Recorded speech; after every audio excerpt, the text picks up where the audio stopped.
நமஸ்காரம். வேதத்தின் கருத்துக்களை வெளிப்படுத்தும் கதைகள். முதலில் வழிபடப்படும் தெய்வம் விநாயகர்.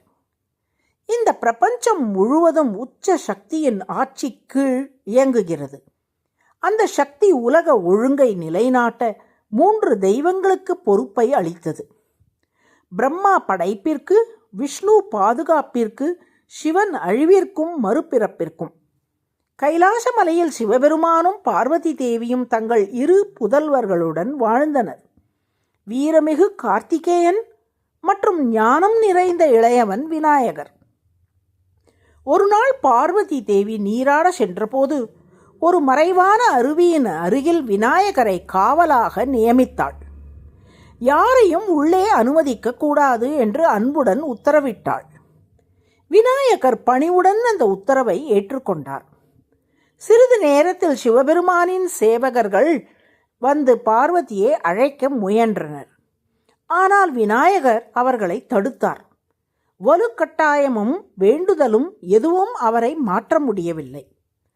சிவபெருமான் தாமே வந்தபோதும் விநாயகர் பணிவுடன் வணங்கி, அம்மையின் உத்தரவு எனக்கு கடமை என்று கூறி வழிவிடவில்லை.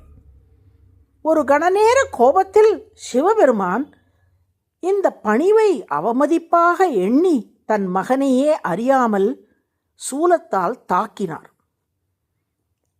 விநாயகரின் தலை அறுந்து கைலாச மலையில் இருந்து உருண்டு கீழே ஓடியது. பார்வதி திரும்பி வந்து அந்த காட்சியை கண்டபோது அவளது துக்கம் தீயாய் மாறியது. அது துர்க்கையாக வெளிப்பட்டு உலகமே அழியும் என முழங்கியது. அப்போது நாரதர் தோன்றி அவளை அமைதிப்படுத்தி விநாயகர் மீண்டும் உயிர் பெறுவார் என்று உறுதியளித்தார். விழுந்த தலை கிடைக்காததால் சிவபெருமான் ஒரு இளம் யானையின் தலையை வைத்து விநாயகருக்கு உயிரளித்தார். விநாயகர் மீண்டும் எழுந்தார். ஆனால் பார்வதிக்கு ஒரு அச்சம். இவரை தேவர்கள் ஏற்றுக்கொள்வார்களா? அப்போது நாரதர் ஒரு தெய்வீக போட்டியை ஏற்பாடு செய்தார். உலகை முதலில் சுற்றி வரும் தெய்வமே எல்லா பூஜைகளிலும் முதலில் வழிபடப்படும் தெய்வமாக இருப்பார். அனைத்து தேவர்களும் தங்கள் வாகனங்களில் புறப்பட்டனர். விநாயகரின் எலி மெதுவாக மட்டுமே நகர்ந்தது. ஆனால் விநாயகர் புன்னகைத்தார்.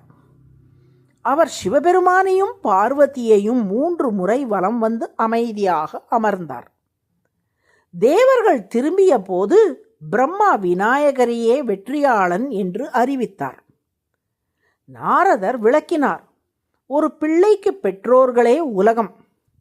அவர்களை வலம் வந்தது முழு பிரபஞ்சத்தையும் வலம் வந்ததற்கு சமம். அனைத்து தேவர்களும் தங்கள் தோல்வியை ஏற்றுக்கொண்டனர். அவ்வாறு விநாயகர் எல்லா வழிபாடுகளுக்கும் முதலில் அழைக்கப்படும் தெய்வம் ஆனார்.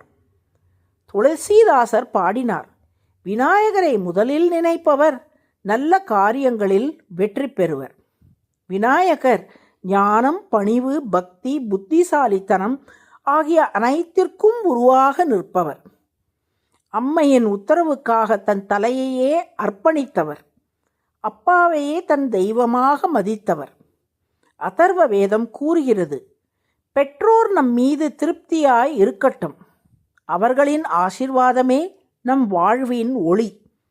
அதனால்தான் ஒவ்வொரு ஆரம்பத்திலும் ஒவ்வொரு பிரார்த்தனையிலும் முதலில் நினைக்கப்படும் தெய்வம் ஸ்ரீ விநாயகர். நாராயண நாராயண.